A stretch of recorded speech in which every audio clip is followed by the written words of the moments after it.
Nos acompaña en estos momentos en estudios el doctor Marcos Ibaceta, quien es expresidente de la Sala Penal Antiterrorismo. Gracias por acompañarnos, bienvenido. Sí, la gracias, encantado de estar acá. Han pasado más de 30 años de este caso que estábamos recordando. ¿Qué se ha hecho desde el momento del crimen hasta el día de hoy en materia fiscal y judicial? A ver, primero hay que recordar que cuando aparece el MRTA en 1984 más o menos, Sendero aparece en el 81, surgen como una especie de mesiánicos, ¿no?, que proponían un saneamiento moral. O sea, Sendero asesinaba a proxenetas, a ebrios. El MRTA asesinaba a adúlteros, violadores y a toda la comunidad gay, ¿no? Pero había que diferenciar en su estructura, ¿no?, cómo se combatió con el marco normativo. En el marco normativo se establecía el tipo penal, pero el nivel de responsabilidad, los cabecillas, los grupos de aniquilamiento, el tipo de asesinatos, para ellos había una pena especial. Los colaboradores también otra pena. La pertenencia, la sola pertenencia. Entonces, ha sido imposible ir identificando caso por caso a los responsables, sino que en la época más crítica se respondía para los casos más emblemáticos. Y perdimos toda una década, porque el 80 al 90 en realidad ya teníamos a Sendero Luminoso. El MRTA casi había desaparecido, pero no por la acción del Estado, sino porque hubo una guerra entre Sendero Luminoso y el MRTA. Entonces, Sendero Luminoso le quita al MRTA el Guayaga Central. El MRTA quiere llegar por Cusco a Puno y Sendero Luminoso lo detiene y no lo deja subir desde Sandia, porque querían subir desde el Candamo. Y terminan los del MRTA en la zona del Perené, de donde los últimos que quedaban vinieron a Lima en dos grupos para tomar el Congreso. Ahí estuvo la señora Berenson, Mitacaya, Rincón, que son detenidos antes, pero no llegaron a Serpa. Y el grupo de Serpa con el árabe después toman la embajada del Japón y allí ya estaban diezmados. Entonces, después de tanto tiempo, se va recordando todos los atentados, los asesinatos.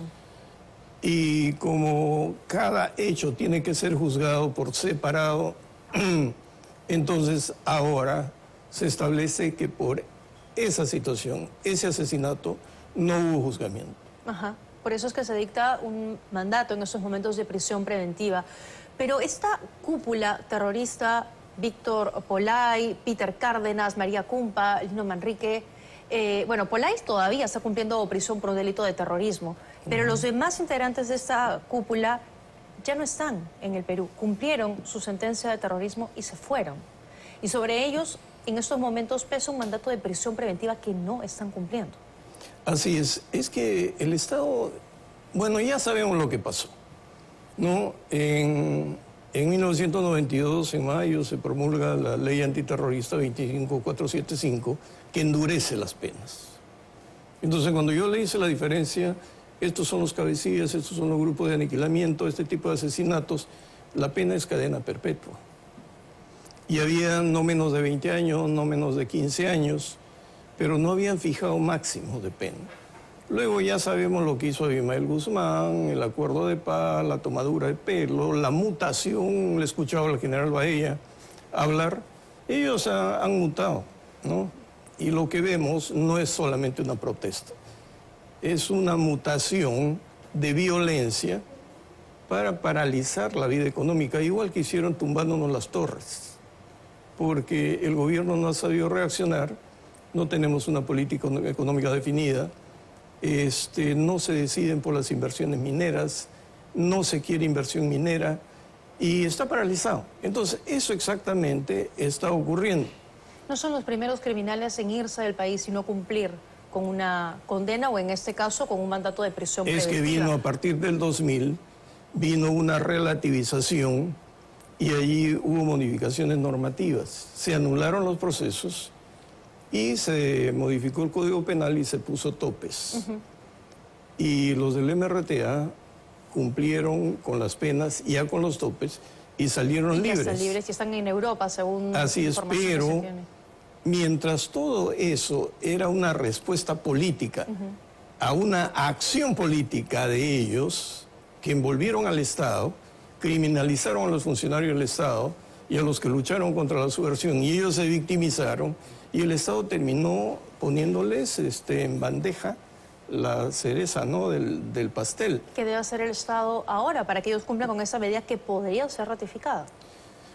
Bueno, digo que recién el Estado comienza a fijarse, que se han apresurado en que salgan libres sin haber investigado todo lo que hicieron. Porque hicieron eso y más barbaridades. Van a ir apareciendo.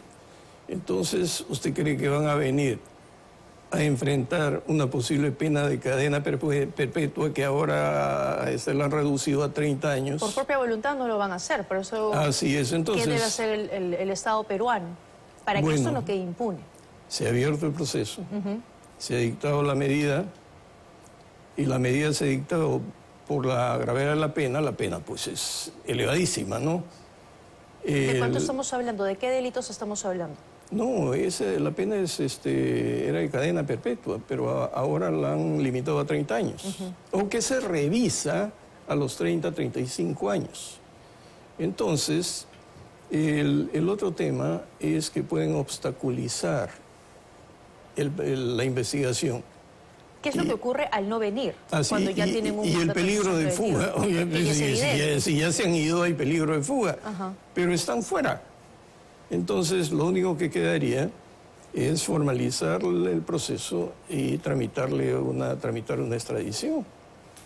Porque no queda otra cosa. Lo que nosotros estamos viendo es un actuar ya fuera de tiempo y con gentes, como alguien dijo en el Perú, somos gentes desconcertadas.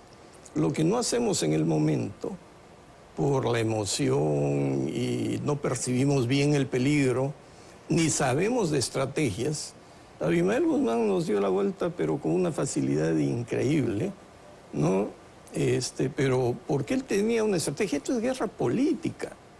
Y nosotros no lo entendemos. Nuestros políticos, siendo políticos, no entienden de guerra política.